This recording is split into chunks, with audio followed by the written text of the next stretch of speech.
Maybe it's the paint or the Play-Doh that you used to use in kindergarten. Or maybe it's the laundry detergent your grandparents always used, or the disinfectant you used to use in the coffee shop where you had your first job. Or maybe it's something from your past that you had long forgotten about, or shelved away in your mind. No matter what it might be, this is likely something you've experienced at some point. A single particularly noticeable or recognizable smell suddenly brings back a vivid memory of a moment or episode from your past.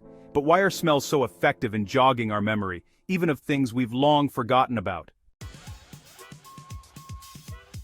This phenomenon is known as olfactory memory. At least one reason why it is so potent is that smell is our oldest sense. In fact, even the most rudimentary bacteria have the ability to sense chemical signals around them, and it was this most basic capacity, which our primordial ancestors developed long before the likes of sight or sound, that gradually became our sense of smell. Our sense of smell is remarkably well furnished in our bodies too. What you perceive as a smell actually involves the breathing in of many millions of tiny odor molecules, which trigger a complex response system inside our nose. There, tens of millions of smell-detecting sensory neurons line a passage known as the olfactory epithelium, at the tips of which are clusters of receptors that bind in varying combinations to odor molecules as we breathe them in. Different olfactory receptors are aligned to respond to different odor molecules, and not all those that do so respond in quite the same way. And it is this combination of triggers of varying types and quantities sent onto the brain by so many millions of olfactory neurons that allows us to discern so great a number of different smells. In fact, with an estimated 450 different types of olfactory receptors lining our noses, humans are capable, potentially at least, of discerning as many as 1 trillion distinct odors.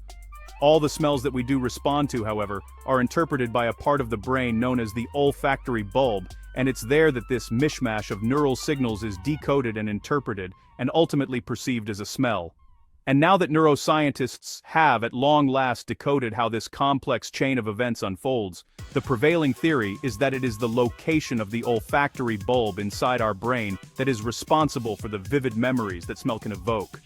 The olfactory bulb is at the very front of the brain, just above our nose, and it is there, located by and connected to the hippocampus, the region of our brain that we know to be chiefly responsible for storing and accessing memories.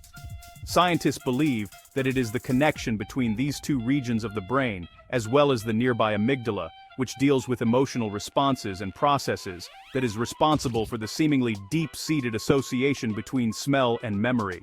The triggering of the smell receptors in our noses, therefore, sends messages to a smell-decoding region of the brain that, thanks to a quirk of our brain's anatomy, happens to connect them, also, to our mental store of memories.